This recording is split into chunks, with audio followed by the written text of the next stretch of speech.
தனம் தரும், கல்வி தரும், ஒரு நாளும் தளர்வறியா மனம் தரும், தெய்வ வடிவம் தரும், நெஞ்சில் வஞ்சமில்லா இனம் தரும், நல்லனவெல்லாம் தரும், அன்பர் என்பவர்க்கு கணம் தரும், பூங்குழலால் அபிராமி கடைக்கண்கள். அபிராமியுடைய கடைக்கண் பார்வை எல்லாருக்கும் கிடைக்கட்டும். சிந்திக்க தெரிந்த மனித குலத்துக்கு சொந்தமான கையிருப்பு சிரிப்பு. மனுஷனுடைய எண்ணம் மகிழ்ச்சி கடலில் இருக்க வேண்டும், மகிழ்ச்சியாக இருப்போம். அதற்காக நான் உங்களோடு ஒரு சிறு பயணத்தை துவக்குகிறேன். வாங்க, ஒவ்வொரு ராசியும் தன்னை எப்படி ஊக்கப்படுத்திக்கணும், மகிழ்ச்சியாக ஏற்படுத்திக்கணும், தன்கிட்ட எதை மாற்றிக்க கூடாது, எதில் நீங்கள் ரொம்ப கண்டிப்பாக கடைபிடிக்கணுங்கிறத பற்றி பேசுகிறோம். இதோடைய முடிவு அதை ஸ்கிப் பண்ணாமல் பாருங்கள். ஆசாமிகள்லாம் யோசிச்சுக்கிட்டு இருப்பாங்க. அறிவே இல்லாத ஆசாமிகள்லாம் பட்டு பட்டுன்னு ஒரு முடிவு எடுத்துட்டு போய்கிட்டே இருப்பாங்க. ஏன்னா வந்தால் வரவு, போனால் அது நமக்கு நட்டம் இல்லைன்னு நினைக்கிறவங்க. ஆனால் என்றைக்குமே அடுத்தவனுடைய பொருளை கூட தாம் பொருளாக நினைக்கிறவங்க தான் துளாராசிக்காரவங்க. அடுத்தவனுடைய நட்டத்தை கூட தான் நட்டமாக நினைக்கிறவங்க தான் துளாராசிக்காரவங்க. அடுத்தவனுடைய வருமானத்தை கூட தன்னுடைய வருமானமாக நினைத்து அவர்களுக்கு அந்த வருமானத்தை ஈட்டித்தர வேண்டும், உயர்த்தி தர வேண்டும் என்ற உயர்ந்த நோக்கம் கொண்டவர்கள் தான் துளாராசிக்காரவங்க. இந்த துளாராசிக்காரவங்க யாருடைய கெடுதலுக்கும் துணை நிற்க மாட்டாங்க, யாரும் கெட்டு போகிறதுக்கு காரணமாக இருக்க மாட்டாங்க. என்ன அதில் ஒன்று, துளாராசிக்காரவங்களுக்கு டாஸ்க்கு எது கொடுக்குறோமோ அதை மட்டும்தான் அவங்களால செய்ய முடியும். அந்த ஒரு டாஸ்க்குள்ளே வந்துட்டு அந்த டாஸ்க்கை மட்டும்தான் செய்ய தெரியும். பொதுவாக நான் ஒரு 5 விஷயம் சொல்லுவேன். துளாராசிக்காரவங்களை கூப்பிட்டு டீ குடிக்கிறியா காப்பி குடிக்கிறியான்னு ஒரு கேள்வி கேட்டோம்னா அதுக்கு பதிலே அரை மணி நேரம் யோசிப்பேங்க. டீயா காப்பியா? ஏன்னா அந்த யோசிக்கிறது எதுக்குன்னா,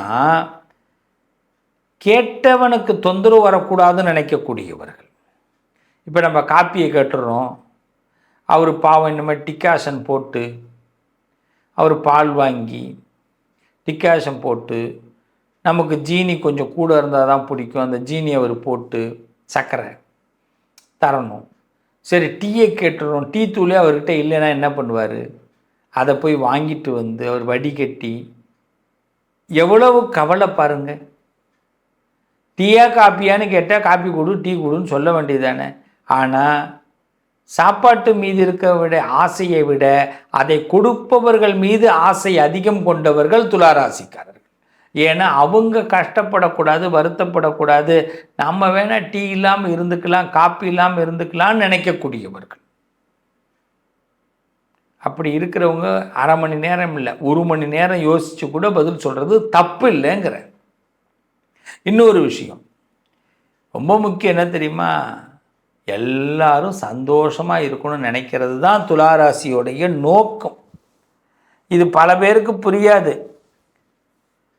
செலவு பண்ணுறதில் கவலைப்பட மாட்டாங்க, ஊருக்கு போகிறதில் கவலைப்பட மாட்டாங்க, வெளியூர் போயிட்டு வந்துட்டு அடுத்த பயணங்கள் மேற்கொள்கிறதில் கவலைப்பட மாட்டாங்க, ஒரு விஷயத்தை ஆராய்ச்சி பண்ணுறதில் கவலைப்பட மாட்டாங்க. இது எல்லாமே இன்னொருத்தவங்க சம்மந்தமாக இருக்கும், அவங்களுக்காக இதில் எதுவுமே இருக்காது. இன்னொருத்தவங்க சந்தோஷமாக இருக்கணுங்கிறது தான் துளாராசிக்காரவங்களுடைய நோக்கமாக இருக்கும். இன்னும் ஓப்பனாக சொல்ல போனால் துளாராசிக்கு சண்டையை விட சமாதானம் தான் ரொம்ப பிடிக்கும். எதுக்கு தேவையில்லாமல் சண்டை போட்டுக்கிட்டு சமாதானமாக போயிடலாமேன்னு யோசிப்பாங்க. சண்டைனால பின் வாங்கிடுவாங்க.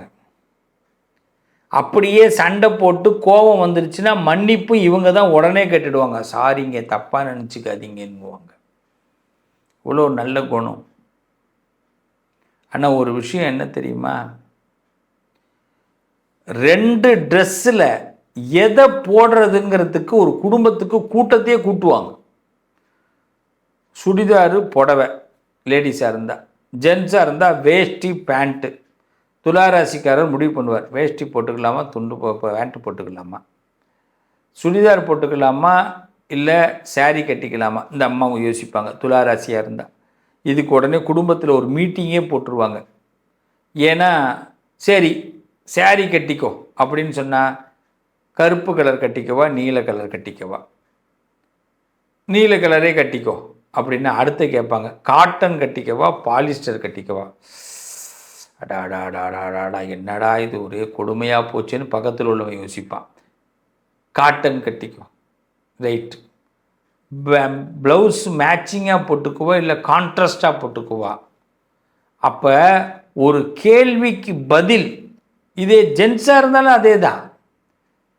ஜீன்ஸ் போட்டுக்குவா சாதாரண பேண்ட்டு போட்டுக்குவா. சாதாரண பேண்ட்டு போட்டுங்க அப்படின்னா ஷர்ட் என்ன கலரில் போட, நான் டிஷர்ட் போட்டுக்குவா ஷர்ட் போட்டுக்குவா. ஒரு ட்ரெஸ்ஸு தான். இதுக்கு அந்த குடும்பத்தில் சின்னதுலேருந்து பெருசு வரைக்கும் கருத்து கேட்டு ஒரு முடிவெடுத்து அதுக்கு பிறகு அதை போடணும். இதில் என்ன ஒரு பெரிய குவாலிட்டின்னா, ஆல்ரெடி இவங்க ஒன்று சூஸ் பண்ணி வச்சுருப்பாங்க. இதை சொல்கிறாங்களான்னு வெயிட் பண்ணுவாங்க. சொல்லலைன்னா இது சொன்னது எதுவுமே இல்லாமல் அவங்க அதை போட்டு வருவாங்க. புரியுதுங்களா? அப்போ ஒரு ட்ரெஸ்ஸு போடுறதுல கூட ஒரு கூட்டத்தை கூட்டக்கூடியவர்கள். ஆனால் அதே இன்னொருத்தவங்களுக்கு உதவி பண்ணுறதா இருந்தால் அவங்க மனசில் பட்டு உடனே களத்தில் இறங்கி பூந்து விளையாடக்கூடியவர்கள் துளாராசிக்கார். இன்னொன்று தெரியுமா? பேங்க் பேலன்ஸ், லைஃப்பில் பேலன்ஸ் என்ன இருக்குன்னா துளாராசிக்காரவங்க மட்டும்தான் மிச்சம். இந்த துளாராசிக்காரவங்களுக்கு பேலன்ஸே இருக்காது. பேலன்ஸ்னாலே இவங்க மட்டும்தான். ஒரு குடும்பத்தில் பெரிய சந்தோஷமான காரியங்களை நடத்தியிருந்தாலும் அதோடைய பேலன்ஸ் என்னன்னு பார்த்தா இவங்க மட்டும்தான் இருப்பாங்க. பணமாக இருக்கட்டும் எதுவாக இருந்தாலும் இவங்க மட்டும்தான் பேலன்ஸ். தனி ஆள், இவங்களோட எதுவுமே கூட வராது. இதை தெரிஞ்சும் வாழ்க்கை நடத்தக்கூடியவர்கள் இந்த துளாராசிக்காரர்கள். இது உண்மைதானே நான் சொல்கிறது? அப்படிப்பட்ட துளாராசிக்காரர்கள் இந்த 5 விஷயத்தில் ரொம்ப கவனமாக இருக்கணும். எண்ணத்தில் முதல்ல நமக்கு ஏதாவது ஒரு பேலன்ஸை ரெடி பண்ணி வச்சுக்கணும். நம்ம என்றைக்குமே பேங்க் பேலன்ஸ் கையில் இருக்கணும். நமக்கு யாருக்குமே தெரியாமல் ஒரு பணத்தை சேர்க்கக்கூடிய ஆற்றலை நீங்கள் உருவாக்கி கொள்ளுங்கள். நீங்கள் எல்லாத்துக்குமே ஒத்தையார் ரெட்டையா போடாதீங்க. சில நேரங்களில் சமாதானத்தை விட சண்டை போட்டு அதில் ஜெயிக்கிறதுக்கு முயற்சி பண்ணுங்க. சந்தோஷமாக இருக்கணும்னு நினைக்கிறதெல்லாம் ரைட்டு தான். ஆனால் உங்கள் சந்தோஷத்தை தொலைச்சிக்காதீங்க. நீங்கள் இதுக்கு அடிமை, நீங்கள் இப்படிப்பட்டவர் தான் உங்களை புரிய வச்சிடாதீங்க மற்றவங்கள்ட்ட. இதை மட்டும் கரெக்டாக ஹேண்டில் பண்ணுங்கள், நல்லா இருப்பீங்க. நண்பர்களே, பொதுவாக ராசி பலன் அப்படி கேட்டதுன்னா இதெல்லாம் உண்மையா அப்படின்னு பல பேருக்கு தோணும். நல்ல பலன் இருந்ததுன்னா அதை நம்ம அது கரெக்ட் அப்படின்னு சொல்லுவோம். அதே இப்போ பலன் சரியாக இல்லை அப்படின்னா இதெல்லாம் சும்மாங்க அப்படின்னு சொல்லுவோம். அப்போ இந்த மனசு என்ன பண்ணுது? நல்லதை தான் விரும்புது. ஆனால் ஏன் கெட்டது நடக்குது அப்படின்னா, நம்ம எல்லார் மனசுலேயும் ஒரு பிக்சர் கிளாரிட்டி இல்லை. செல்ஃபோன்லலாம் எப்படி ஒரு கிளாரிட்டி இருக்கோ அதே மாதிரி நம்ம மைண்டில் ஒரு பிக்சர் கிளாரிட்டி இல்லை. ஒரு விஷயத்தின் மீது நம்பிக்கை இல்லை. அது ரொம்ப தெளிவாக இருக்கணும். நம்ம எல்லாரும் பண்ணுற ஒரு பெரிய தப்பு தெளிவு இல்லாமல் இருப்பது மட்டுமே. இதை நிறைய பேர் தப்பாக பயன்படுத்திக்கிறான்.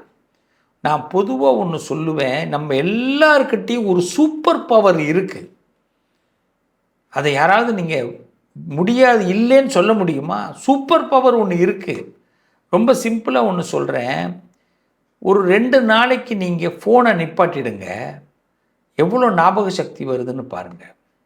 2 நாளைக்கு பேப்பர் படிக்க ஆரம்பிங்க, எவ்வளோ ஆர்வம் வருதுன்னு பாருங்கள்.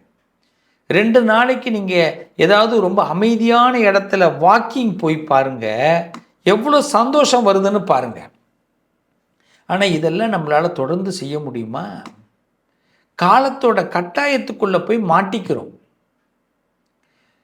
நாம் ரொம்ப அந்த காலத்தோட காலத்தை விட நம்மளை இந்த காலத்தில் உள்ள மனிதர்கள் நம்மளை சிக்க வைக்கிறாங்க. நான் ஓப்பனாக சொல்கிறேன், எல்லா ராசிக்காரவங்களுக்கும் ஒவ்வொரு மாதமும் நீங்கள் ஒரு நாள் ஆரம்பிக்கும்போது, ஒவ்வொரு பர்த்டே அன்னைக்கும் அந்த நாள் ஆரம்பிக்கும் போதும் கண்டிப்பாக ஏதாவது ஒரு புதுசாக முடிவெடுங்க. சேமிக்கக்கூடிய திறமையை உண்டு பண்ணுங்க. ஏதாவது சேமிக்கணும்னு யோசிங்க. நீங்கள் எவ்வளோ பெரிய ஆளாக இருக்கட்டும், எவ்வளோ பெரிய விஷயமாக இருக்கட்டும், ஏதாவது ஒன்று நம்ம அனுபவிக்கணும், அது கிடைக்கணும் அப்படின்னு ஒரு முடிவு எடுங்க. கண்ணாடி கிட்ட முன்னாடி போய் நின்று நீங்கள் நான் தான் அந்த ஆள், நான் தான் பிரைம் மினிஸ்டர், நான் தான் ஜனாதிபதி, நான் தான் நடிகர், நான் தான் டைரக்டர், நான் தான் அரசியல்வாதி, என்ன நினச்சிருக்கீங்களோ அதுவாக பேசி பாருங்க. நம்ம கொஞ்ச நேரத்தில் புத்தி சில நேரத்தில் பேதலிக்கிற மாதிரி இருக்கும், அதெல்லாம் யோசிக்காதீங்க. சித்தம் கலங்கும்போது தான் சிவன் தெரிவான். புரியுதுங்களா? நான் கடைசியாக ஒரு வார்த்தை சொல்கிறேன். என்றைக்குமே இந்த 12 ராசிக்காரர்கள், நம்ம ஒவ்வொரு ராசியில் பிறந்திருக்கிறோம். நமக்கு என்றைக்குமே எது ரொம்ப பிடிக்கும் சொல்லுங்கள்? நல்ல சாப்பாடு பிடிக்கும், நல்ல பிரியாணி பிடிக்கும், தோசை பிடிக்கும், ஸ்வீட்டு பிடிக்கும். இது எல்லாம் முன்னாடி கொண்டு போய் வச்சோன்னு வச்சிங்களேன், நமக்கு எல்லாம் எதையாவது வெறுப்பமாக சொல்லுங்கள்? நம்ம யார், நம்ம சொந்தக்காரனாக இருக்கலாம், தெரிஞ்சவனாக இருக்கலாம், எதிரியாக இருக்கலாம், இதெல்லாம் கொண்டு முன்னாடி வச்சிட்டோம்னா யோசிப்போம்ல, அது எடுக்கிறதுக்கு தோணும். இதில் ஏதாவது ஒன்று நமக்கு பிடிக்கும்ல. இறைவன் எல்லாருக்கும் நிறைவாக கொடுத்துருக்குறான். இறைவன் எல்லாருக்கும் நிறைவாக கொடுத்துருக்குறான். ஆனால் நம்ம அந்த நிறைவை ஏற்றுக்கிறதுக்கான மனப்பக்குவம் யாருக்கிட்டையும் இல்லை.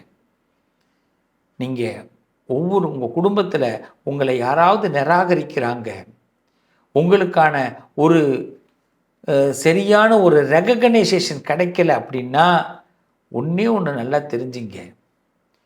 மனசை அமைதிப்படுத்துங்க, காம்படுத்துங்க. உங்களுக்கு பிடிச்ச வார்த்தைகளால் உங்கள் மனசை புகழ்ந்துக்குங்க. உங்களை நீங்கள் புகழ்ந்துக்குங்க. இந்த உலகத்தை அதே மாதிரி புகழ்ந்து பேசுங்க. உங்கள் பக்கத்தில் உள்ளவங்களை புகழ்ந்து பேசுங்க.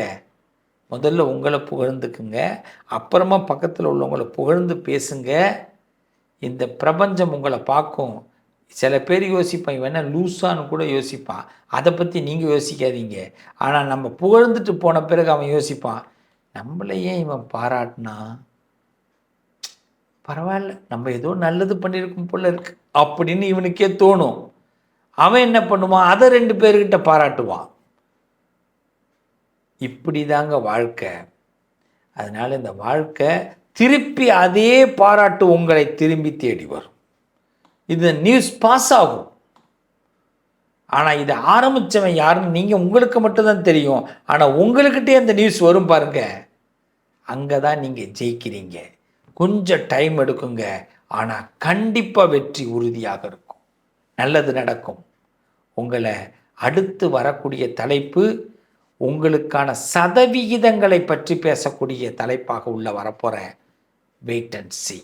உங்கள் அதிர்ஷ்டத்திற்கான தீர்வு: கல்வி, பதவி, யோகம், தொழில் வளர்ச்சி பெருக, ஜாதகம், வாஸ்து, திருமண பொருத்தம் பார்க்கவும், பிரசன்னம் கேட்கவும். Positive lion doctor Sivasri Manikanda சிவம்.